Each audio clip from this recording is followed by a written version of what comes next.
Welcome everyone to our first PMI Canberra event for 2025. It's a pleasure to have you here.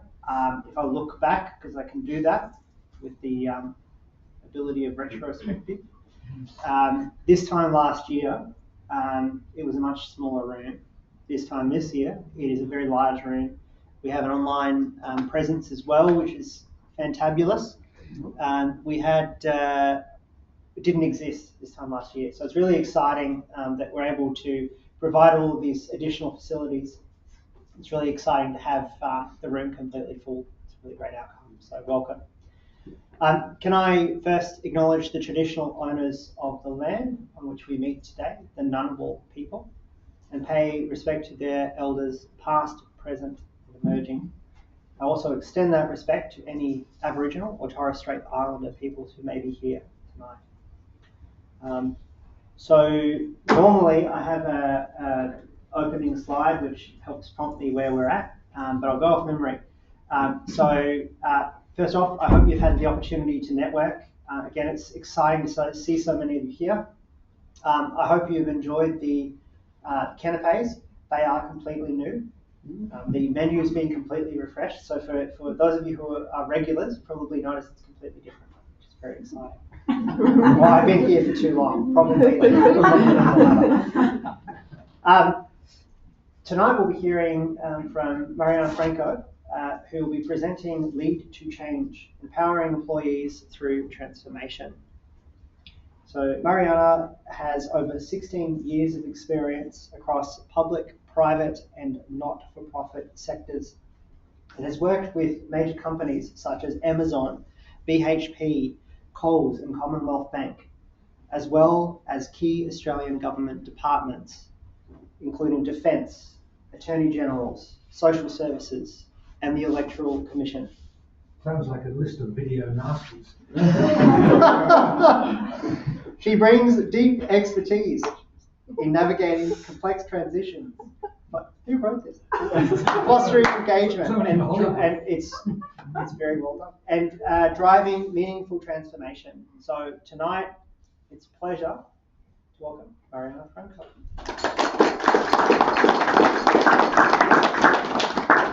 Thank you, Nathan. Yuma, everyone, which means hello in Ngunnawal language. Hola, hello in Spanish. And welcome to our Lead to Change. I don't know how to call this. I don't think it's a masterclass. I don't think it's a workshop. I don't think it's a keynote. We will do things a bit differently tonight, just because we're talking about change. And then you tell me at the end, maybe it's a workshop. But anyway, it's a space for us to create together. It is a space for me to share my expertise in all of those interesting government departments in Canberra and the private sector, and to offer you a bit of research behind everything I do. I also like to pay my respects and acknowledge the traditional custodians of the land where we are having this fabulous session tonight, the Ngunnawal and the Ngambri people. I'd like to pay my respects to elders past, present, and emerging, and reflect on the privilege and the blessing to be here doing this on Ngunnawal country. You know, this our beautiful bush capital is just incredible. So I also like to pay my respects to any First Nations people joining the session here or face-to-face. I have 4 requests for you, only four for the next 60 minutes. So the first thing, I want you to be present. I know, and especially on Tuesday, 7 p.m. almost, it's hard to stay present and mindful, right? So I just want you to bring yourself back. I will do my best to bring you back. But at the end of the day, you're giving me your precious time, which is the most important resource that human beings have. So yeah, try to be present.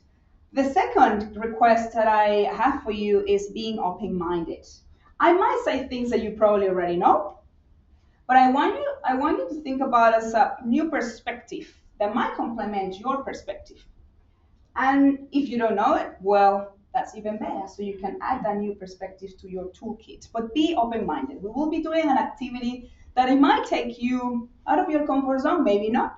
But if that happens, that's when the curiosity in your brain is occurring. That creativity, it's sparkling. So let it go. Just go with the flow. Just for the next 60 minutes. Tell me everything at the end if you didn't like it, but during the 60 minutes, just go and enjoy.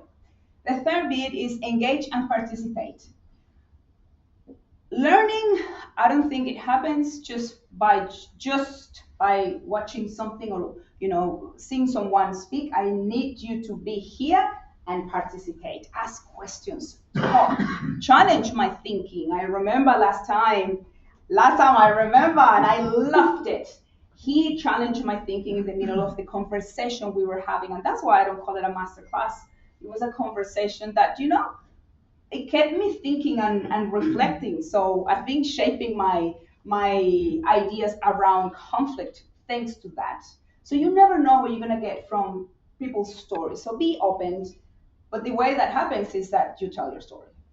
And number 4, and I think that's the most important one, have fun. Have fun.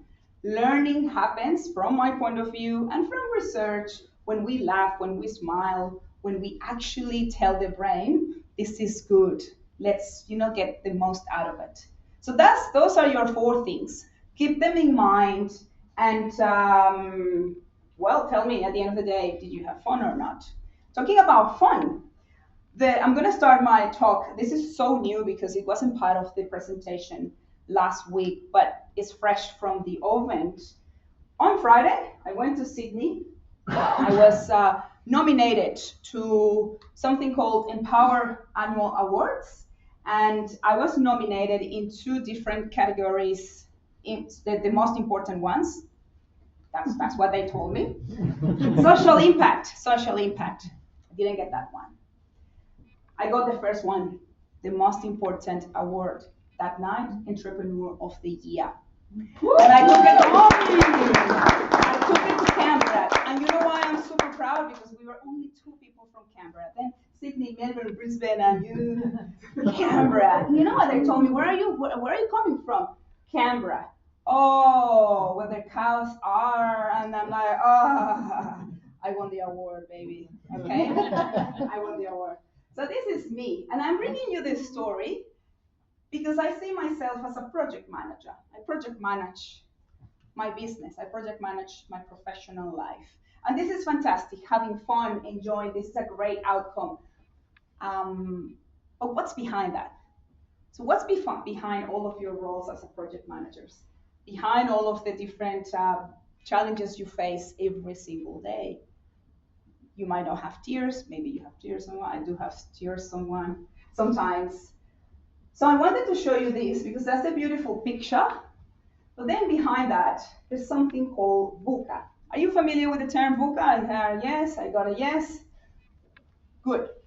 So VUCA is a framework that was introduced by the US military in 1990 when they thought, we're dealing with a complex world. If they only knew, right? And they defined 4 different elements of how we individuals, and in your case, project managers, we deal with 4 different elements. We deal with a world that is volatile.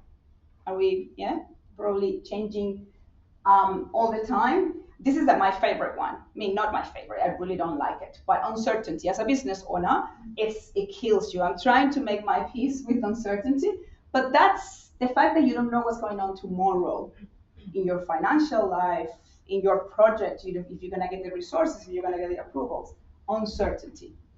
And then we also deal with complexity, many factors coming together against you. And then ambiguity. Yes, COVID is a perfect example for that VUCA world. So I wanted to bring not only the picture that we're dealing with this is all change and adaptability at its best, but I wanted to bring a new perspective. They call it VUCA 2.0, which sees volatility, this is it, as a vision. So we use the V, and rather than thinking that it's volatile, is that we as project managers, we need to have vision. We need to have the power or the idea of anticipating what could happen when we are dealing a team, when we are guiding a team. The idea of uncertainty for understanding. And again, I think this is my favorite one. I facilitated last week with the Department of Social Services and the Department of Finance, same program about adaptability and change as part of the core skills for leadership.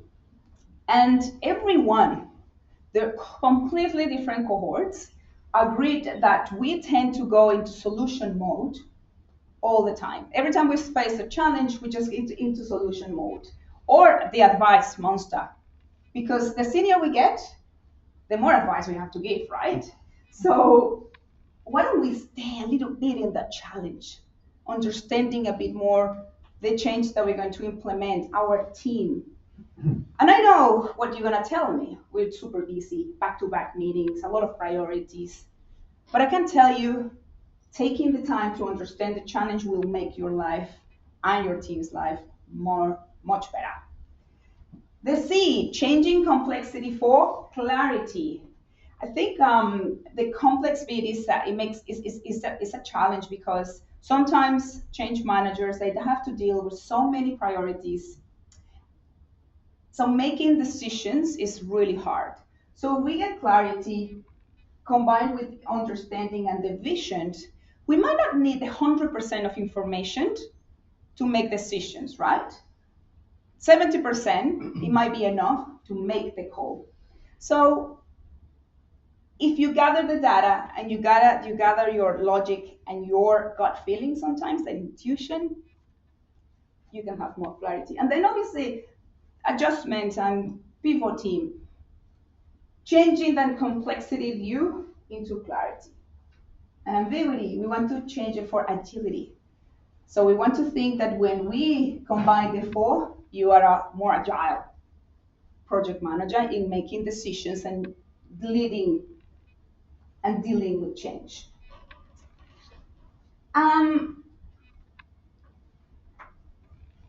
Well, you know this. You don't manage change. When you're implementing change, you don't actually managing change. You are leading people through that change, and that's the reason why we're here.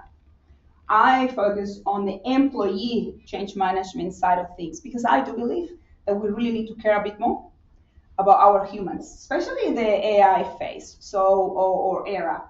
So I think we need to care more. Do you have any questions around VUCA, something from your experience that you want to share before we get into the next part? Alicia? I just wanted to point out that we're not all project managers in this room. Some of us are change managers and other professions as well. That's fine, because we are all PMs in some respect, I think. We all manage, and you can challenge me, Alicia, no? No.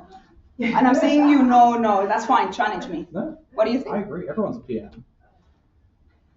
Everything you do is a project in the end. What's the definition of a project? Oh, wow. Stephen knows it off by heart. You know it off by heart. What is it? A distinct endeavour. It's an endeavour. It's an Distinct endeavour. endeavour with a time scale.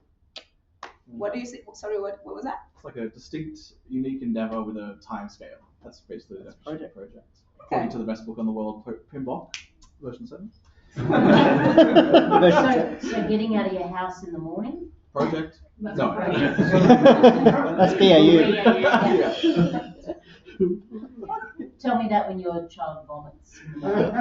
Oh, wow, we're getting into those. Okay. Good. I actually like that because, believe it or not, that's a good segue.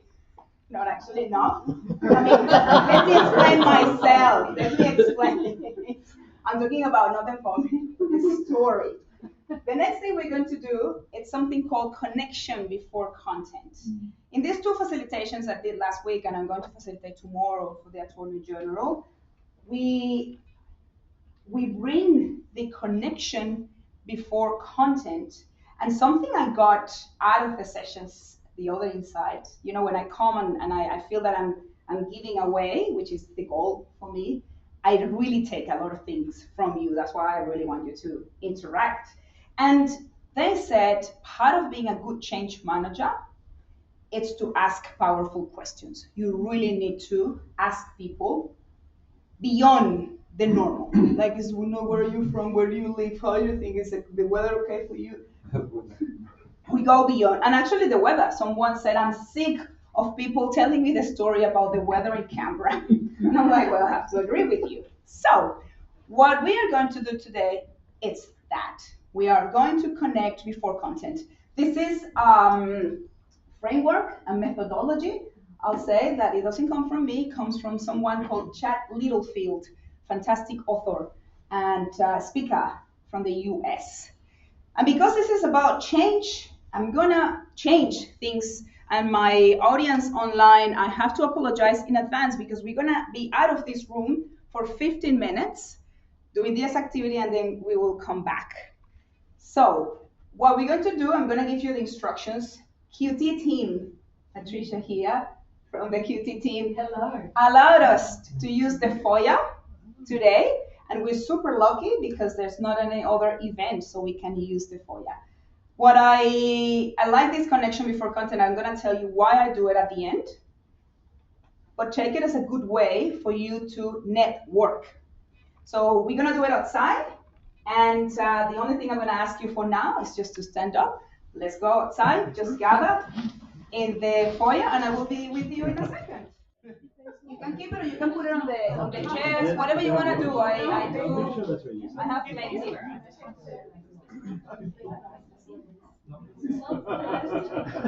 Alrighty, have a seat.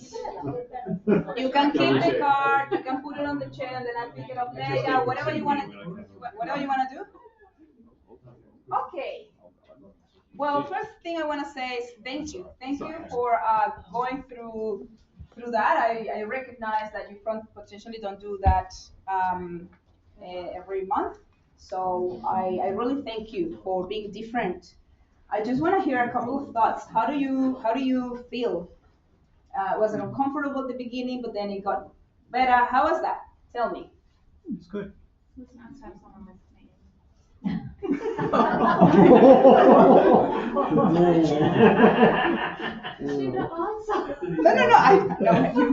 I know what you mean. It's just the audience, seriously. Good. I'm glad. It's the idea of listening to the other, and I want you to start or continue thinking about how you translate this into your day-to-day. And look, everything I tell you can apply to your personal life as well. If you have kids, the importance of asking them powerful questions and connecting with what they say, the little bit of the you in understanding, right? Thank you. What else? I think it helped that everyone wanted to be here, so everyone was happy to engage. Whereas when you're in a workplace, not everyone wants to engage. I think that was useful. Everyone was on the same page from that perspective. That's good. Well, maybe you can start asking powerful questions, like what's the beautiful sound of the world for you in the workplace, and maybe you might get a interesting answer. You never know. Did you learn something pretty interesting? The perception of outcome. Basically at work, we just give some instruction and go. Yeah. Nobody knows what needs to be done though. Is a person is having A in their mind. Is it the same A or Z? Good. Just go away. And at the end, oh, this is not what I was talking about. So the perception of what real outcome that we're working towards. So what was it? Here, Yeah. we have decided what needs to be done. But at work, we can't expect all the time it's going to be like that. Situations are going to be different. Yeah, 100%. So how we manage the situation is going to be challenged. Yeah. Yes. How easy is supposed to connect? We are all project managers, so we understand each other's language. So it's an instant connection, isn't it? We're not all project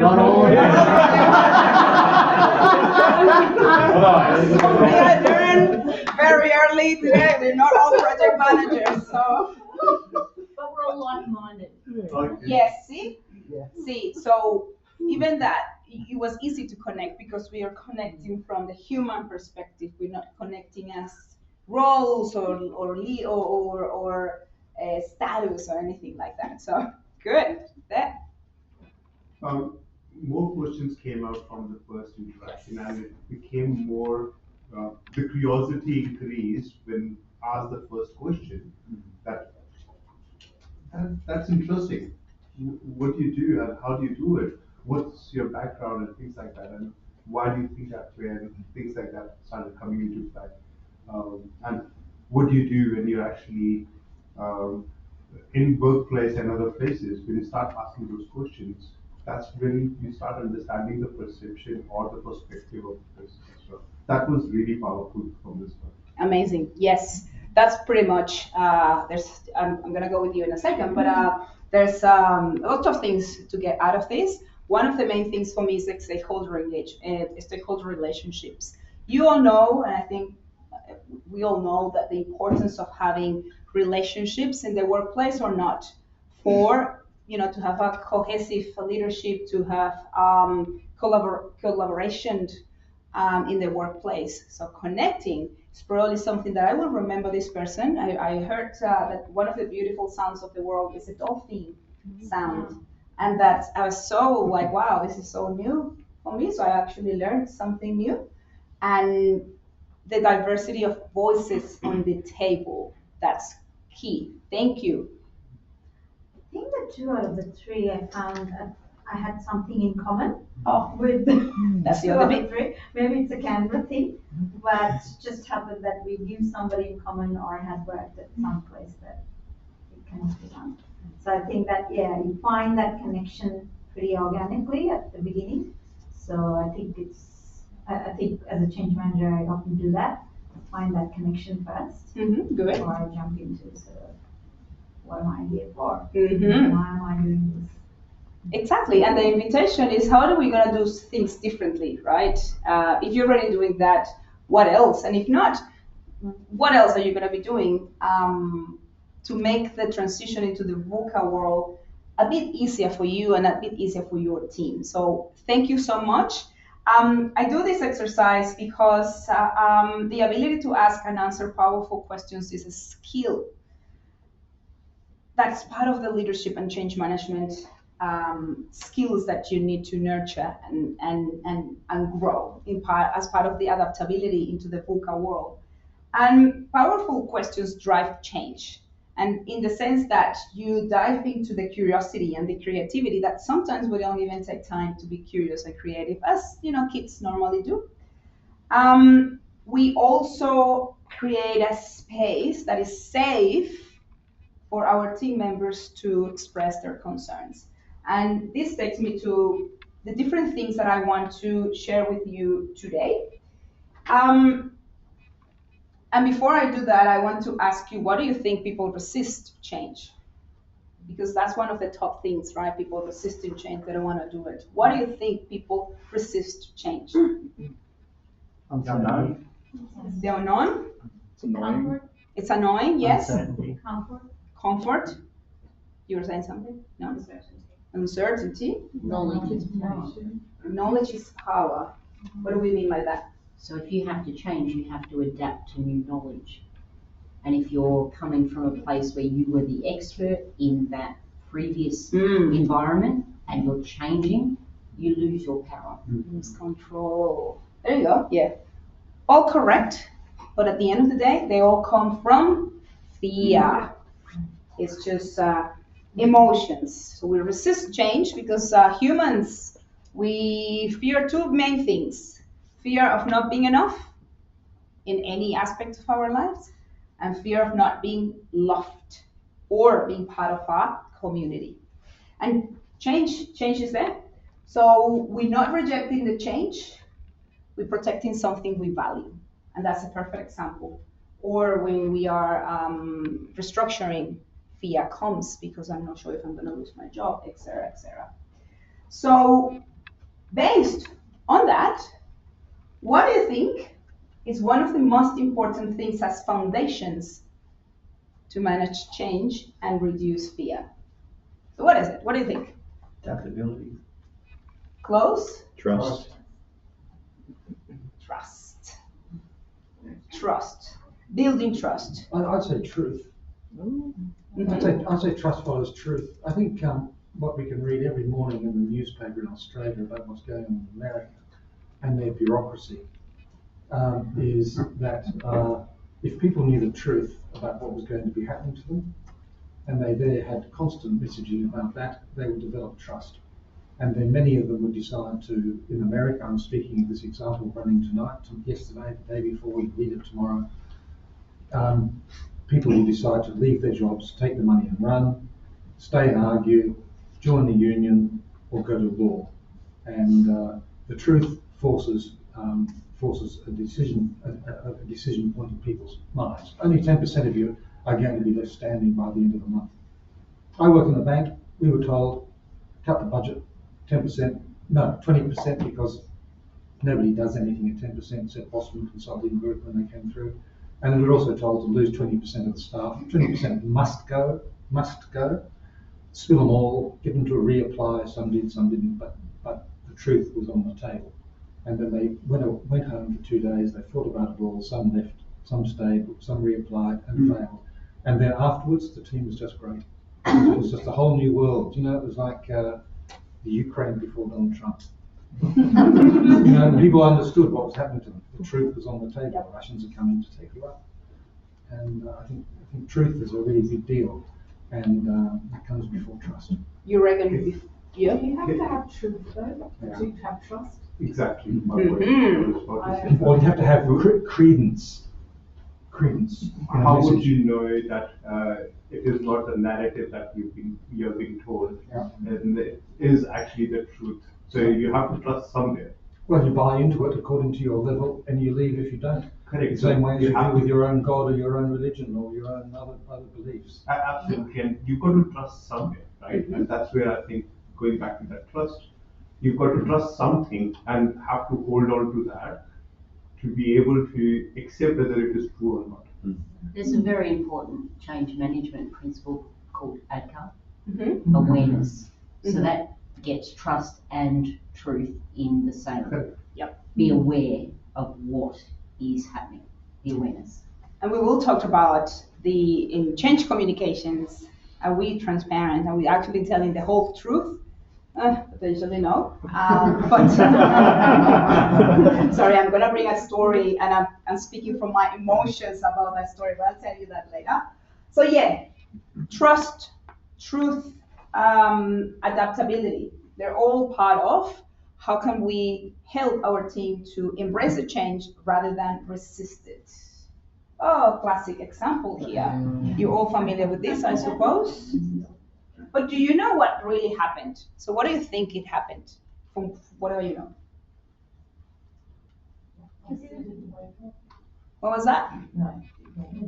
It's a completely different delivery model. So Netflix was actually mailing out DVDs, and they delivered to your house, versus Blockbuster, which is you'd have to drive down the road to Blockbuster, get it, you get a late fee. Netflix didn't have late fees. Completely different model of operation, which ended up taking over Blockbuster, who didn't change in time. They tried to, but they were probably 5 years too late. Even Netflix approached Blockbuster with There this you model, go. but Blockbuster said, that's not going to happen. Exactly. They're gonna go.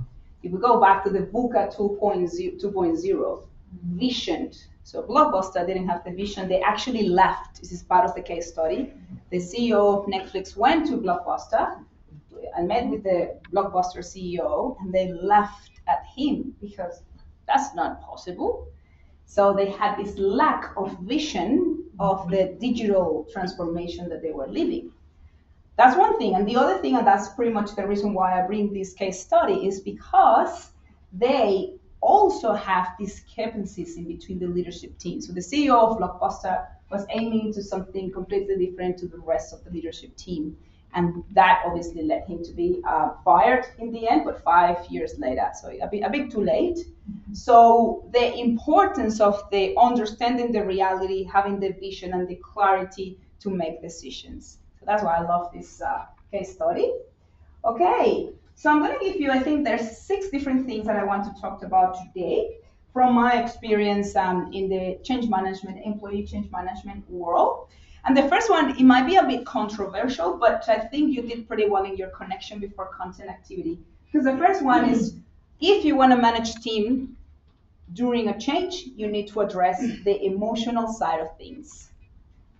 How does that sound? I get, yeah. Framework I heard about last year is Sarah, the shock, anger, resistance, and that's sort of fits in the A part of that curve. And it's not till you pass the resistance that you get to the D, right, which in Sarah is acceptance and hope. Mm-hmm. Right? So it's important to put the intellectual alongside the emotional. Mm-hmm. Yes. Yes. And that fits in well with this, right? That the resistance is actually the third stage of that emotional journey, because they're shocked and angered by what Trump is telling them about giving us your 5 dot points about what you did last week. Yeah. And resisting doing that before they get to the accepting that, oh, maybe he is the boss, and that if he decides I'm to be fired if I don't give him 5 dot points, that's going to happen. I hope to keep my job, so I'd best to give someone 5 dot points. Mm-hmm. I hope we don't have to go through the shock or because I hope we can co-create, and we might rather than just telling people this is what's going to happen, right? And just even if we tell the truth, we didn't involve people from the beginning of the change process. So that's another element, right? So we address the emotional side of things just because, as I said at the beginning, we need to acknowledge and validate and support what our people are feeling. We ask powerful questions to understand where is the frustration is coming from. What's the fear you are feeling? What's uncertain for you, right? If we already know that the resistance comes from fear, why don't we dig in and understand where is that coming from? So then we can move into a little bit of more explanation of why the change is happening. So losing, and feeling that we don't belong is one of the main things. And I just wanted to know if someone has been in a position here when they actually create a space for people to express their emotions. I just want to hear if or not. No judgment, hey? It's okay? Yes? How's that? Tell me a little bit. I'm the CEO of a company, and I have lots of staff, and if they're emotional, I understand that I have to give them space to understand what's happening in their world. I've known them for a while, they've been good employees, they've been wonderful humans, and then all of a sudden they're not, the behaviour changes, and let's give them that space to be able to explore in a place where I'm not going to hurt them for telling me what's going on. Do you ask them questions? Lots, yes, lots. In a safe way, to make sure that they don't have fear of telling me. So I have a relationship with all of my reporting staff and teach them how to do that too. Good. Mm-hmm. Excellent. Yes. So we hopefully are fostering a psychologically safety space for people to actually talk. Because what normally happens in the workplace, we don't talk. Because we feel that nothing is going to change. We have fatigue, change fatigue many times as well. So yeah, the first bit is acknowledge those emotions and create a psychological safety space for people to be vulnerable. Believe me, it pays off. It has a huge reward. The power of why. I think we sort of understand this, but I don't know if we actually do it, right? We need to explain why are we changing, and what's the purpose of this. I really I don't know if you're familiar with Simon Sinek, the Golden Circle. Okay, well, that's a fantastic framework that explains why we're doing things, and then how we're doing things, and what's actually what we're doing. And that should be the order. Because when we explain the why, we're talking directly to the emotions and the fears and the frustrations. So if we explain the why, the likelihood of us mitigating the risk of people feeling lost is higher. And more important, when we explain the why, we don't let people to fill the gaps with their own stories. Because when we don't communicate, well, you saw it yourself today, you create stories. To tell stories, you assume the worst because our brain is wired to find the negativity before finding the positivity in what we do. So why don't we explain the why?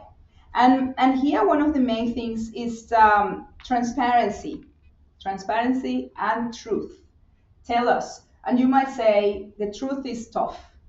We don't want to sell it. We don't want to sell. Well, my advice is that you have to find a way. And this is where my example comes from. I went through a redundancy last year, and it was a restructure, and we were like 25 people going through the process. And look, it is a shock. You don't expect that, especially when you think you're a high performer, and the fear of financial stability. What am I going to do next, etc. But more than my story is what I experienced in this corporate environment was that the lack of caring. No one actually took the time to explain why my position or everyone's positions were made redundant. They said it's a restructure, we don't have money, all of those things, but really. So we felt more as a transaction, and I say we because it's something that we created a PTSD group. No, that's not true. But we actually spoke about how awful we felt that we were dehumanized. Nobody cared. So being in that position, my best advice if you are going through change management is to care about your team members and tell them the why with transparency and truth. That's pretty much a lot of things I can say, right? The third bit I want to share is how we can co-create with the team. And you might say, well, sometimes it's just a leadership team. We cannot involve everyone. Yes, but there's always small things that we can invite the team to be part of the journey. So people support what they help create. And they feel valued, they feel heard, they feel that they are part of something and that you are counting on them to make this happen. So involve them in the decision making of specific things. So a good example from me, again, is I was part of we were moving people from different buildings to the headquarters, let's say. And we created different committees to listen to them.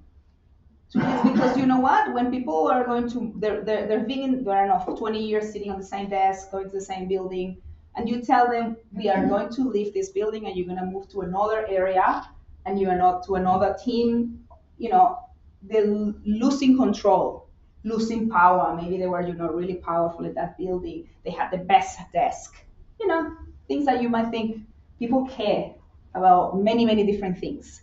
So we put everyone together in different meetings every month to listen to what they wanted. We didn't make all of their dreams come true, but at least they felt heard and we implemented some of the solutions. So you need to empower your team. Find the way, the 1%. I'm not saying again, bring it to the board meeting. So co-creation is key. The co-creation in change communication. Well, more than corporate announcements, that I'm not saying it's not good, I think it's good. Why don't we actually involve the employees every time we have to communicate something to the rest? Because the corporate team or the communications team, they might have a view, the board, the CEO, they might have a view, but that might not be what the peers want to hear or the way we want to hear. So in this same scenario, I was leading the communications of the moving, and I thought I was doing something great, but somebody challenged me and said, Mariana, we're not getting what you are telling us, and in fact, we're not believing in what you are telling us because it's just the same over and over because the move was delayed over and over and over and over in the construction side of things. And I was like, oh, so they actually came with solutions. They said, like, why don't you tell us this? I mean, obviously shake the whole thing. So I opened the room for everyone to tell me how they want to be communicated.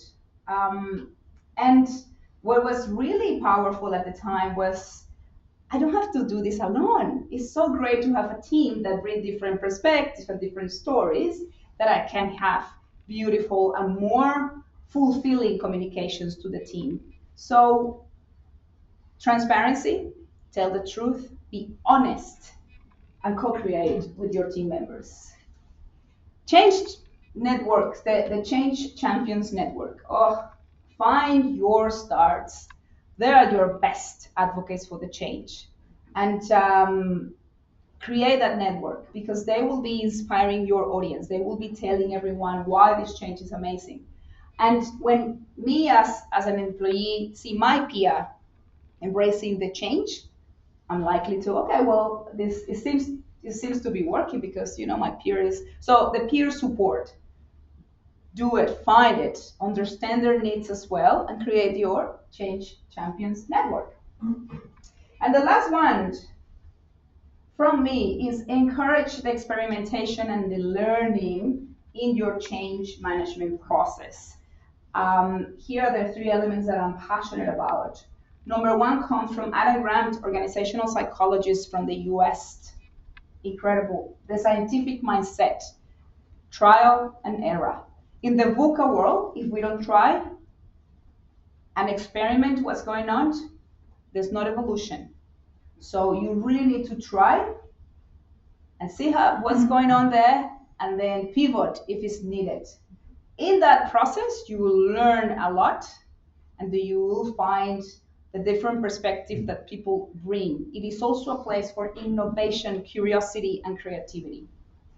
Intelligent failure, normalizing failure. We need to see failure as something that needs to happen as part of the growth process. And I call it intelligent because we learn, if we take the time to understand why we failed, what happened, the lessons learned, all of that. So we being smart about that failure, and hopefully we don't make the same mistake all over again. Intelligent failure, and recognize the wins to build the momentum all the time. I won my award, and it's a small win, within the whole spectrum of being an entrepreneur and a business owner. But I make sure that I celebrate, like tonight, for example, I'm going to finish very soon, and I'm going to celebrate this. Maybe I will do, a little bit of dance, because, dancing is my thing, or I'm going to have a glass of wine with you. I don't know.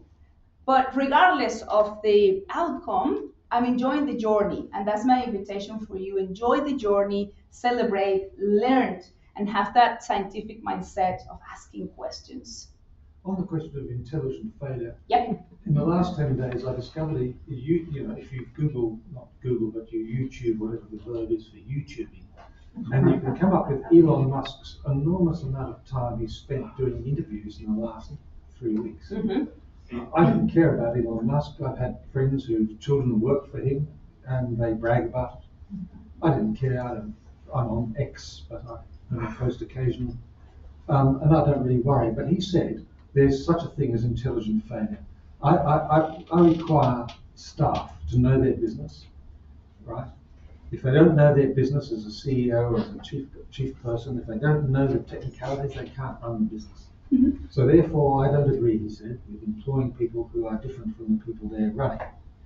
Then he said this about intelligent failure, and this is where the limits were in his mind. He said, it's just great. If somebody tries something and fails, that's good. But if they keep doing it, get rid of them. So intelligent failure is not a smokescreen, is it? For a dissociated, ambivalent attitude to the facts related to your office. You've got to be failing in a structured, important way in order to survive as a failure. Mm-hmm. And you have to have wins as well. And Musk's comment, I thought, was very, very smart, because we often attribute, far more to people like him than maybe deserve. But this one was acute. What was that there? I was saying, if you're true to your vision, intelligent failure is as an organization or people. So you can change the people who are failing again and again as long as it's true to the vision. Mm-hmm. I think that's more important as an organization or as Yeah, you permit it, of course. Yes. Yeah. I have more for a question than a comment or observation. Change, most of the times what I've seen is that people want change to happen, but they don't want to change themselves. They want someone else to do the change. Mm-hmm. And other people to change rather than themselves. How do you take them to that tipping point to understand that you're part of the journey? You're not everything around you has to change, and so You have to do something. exactly. That, yeah. So how do you take them to that tipping point, or to actually get them to recognize that? Make them change champions. I'm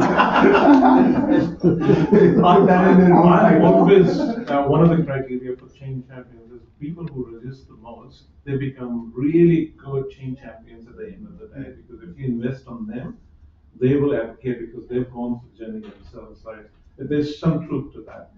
How do you select the change champions? It's more about getting them to the point of becoming aware, which is the most challenging thing. You can't force awareness, it has to come naturally. It's the intersection of the intellectual and emotional, right? Because if you get them past the resistance. So they're not resisting the change. They want the change to happen, but they don't don't want want it to to change. be changed. Their behaviors do not Yes. showcase the same thing that they expect from others. On this I side. think, What do we have here? Before I say something, the room, like mandate. Before, what do you think? Having led or owned a company that's led more than 100 change processes, what I like to say to my clients is, to be successful, to be brought back. If you spend $1 million to save $1 million in perpetuity, that's a great return on investment. If you spend $1 million and nobody adopts it, and nobody adopts the change, you just spend $1 million. And that's my economic sense to why we keep getting called back to get that return on investment. And how would you bring people to the change if they are happy that this is changing, but I'm not willing to do my work? A burning platform.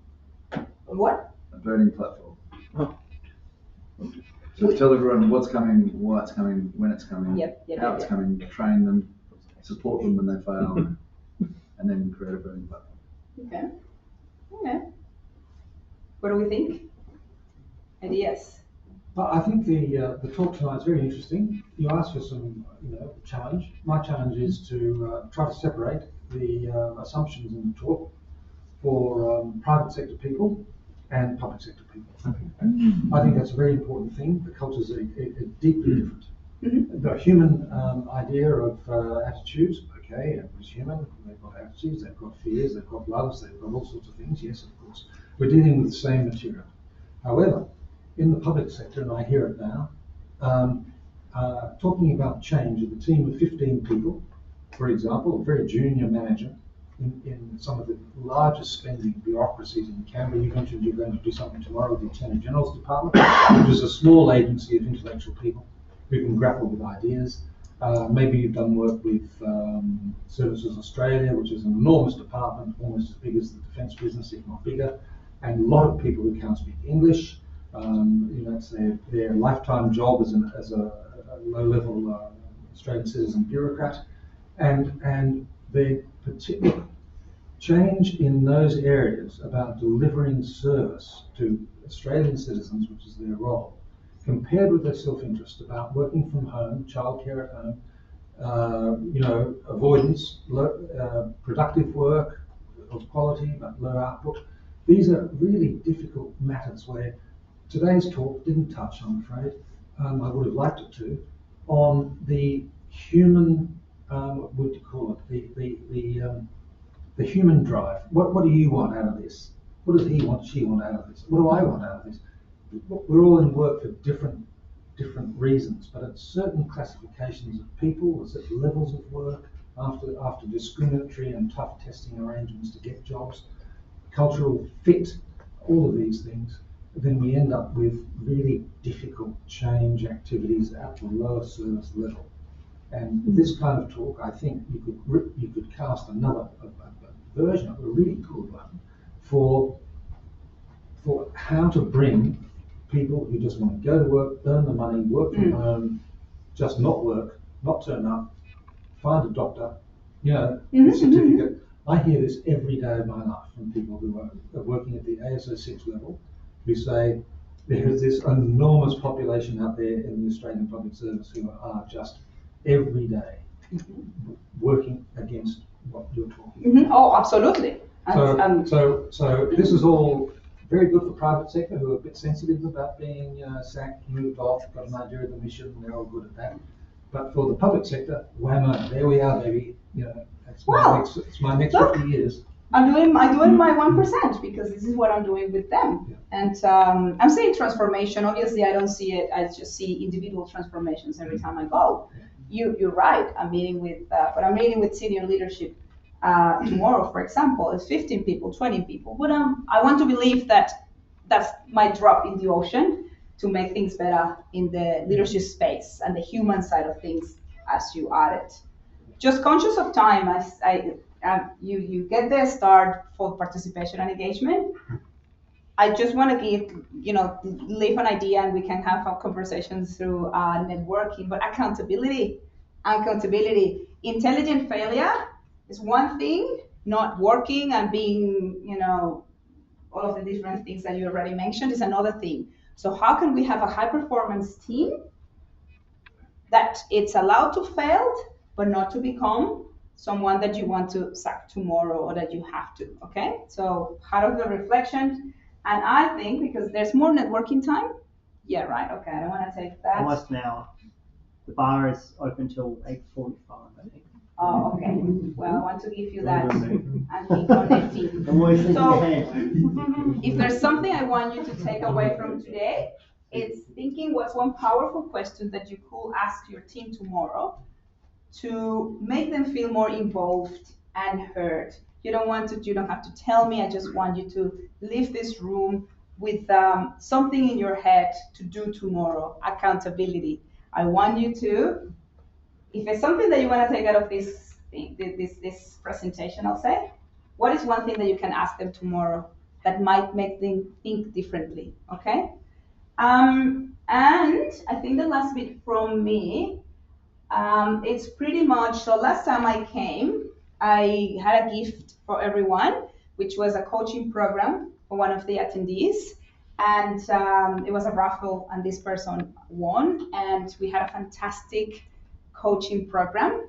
He was actually looking for coaching because he was navigating the job market, not finding a job in Canberra. And we had the sessions that he ended up not wanting to get a job. He actually launched his business. Oh, wow. So he couldn't be today here. He said, Mariana, I want to be there, but he's working on his business, and I understand him pretty much. So I'm telling you all of this because I'm bringing another gift today, but I'm just going to leave the QR code for the networking piece because it's a guide that I decided this is time to end for me. I designed especially for leaders that want to improve the assertive communication. It's not necessarily related to this. It's another topic. It's public speaking and assertive communications. You just have to scan the QR code. There are a couple of questions there just for me to get feedback and data to create things that are more tailored to your needs. So I'm taking everything you're telling me today. I'm going to take it and I'm going to start thinking about it. That's what I do with the guide. And then you download the guide. It's all yours. And pretty much that and my details, I'll come back to this. If you want to have a conversation around this, around the guide, whatever you want, we are all in Canberra. If you want to have coffee, I always say, let's have coffee. It's really, really, really cool. And or you want to have a conversation about the guide, whatever that is, I'm here for you. I really thank you for your time, your engagement, for being here, present, asking questions and challenging my thinking. And that's it. Thank you.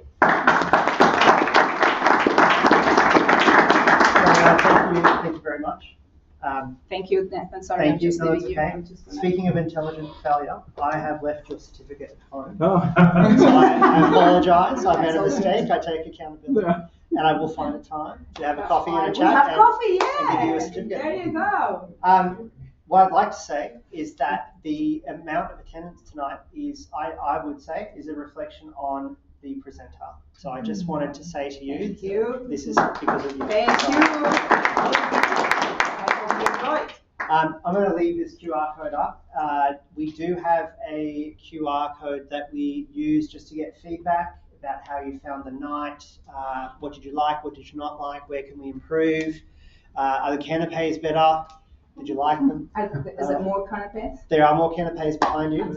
Please enjoy them. Where's the fried chicken? They're fried. I'll take that as feedback. That's feedback. I've got it now. I think it's still on there. I'll take it.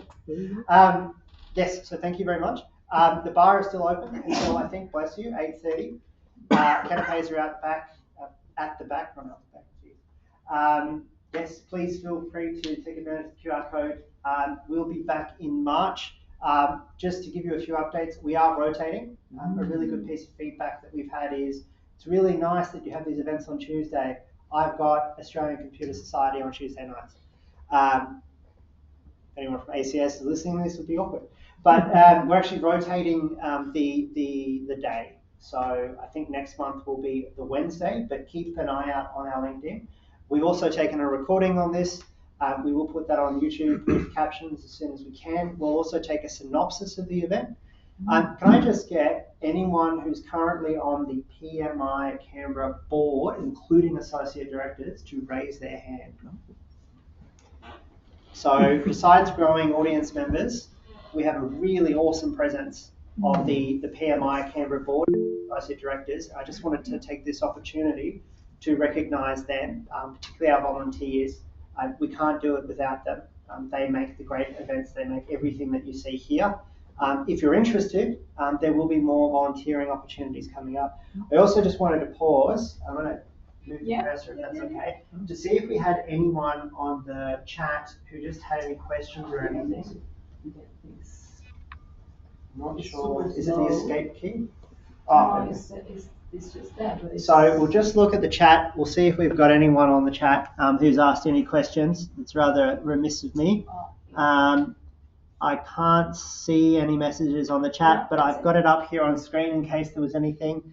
You can also take the opportunity, famous last words, to unmute if there's anything, you had any questions or anything before we close. Just take a 5-second pause. Thank you for those who did join us. Thank you to those who did join us online. It was probably on par with our largest amount of attendees online. I just want to really say thank you. I'm cutting into time at the bar, Sam. Anybody who is not a member and their first time to that. Yeah, raise your hand if you. Wow. Yeah, I'd like to have a. Please come back. To know what's more available with PMI and how things can help you, and you can decide for yourself. That'd be great. I'm really excited. It's really great to have you here. So thank you. It's always good to see new people, and of course the people who keep coming back. Clearly, we're doing something right if you're coming back. I hope. All right. On that note, thank you so much. Thank you. Your QR code? No. I'll send that out. So I'll send the QR feedback code out. I really want the time for this QR code. And again, thank you everyone. Take advantage of the canapes, the bar, and we'll see you next month. Stay tuned.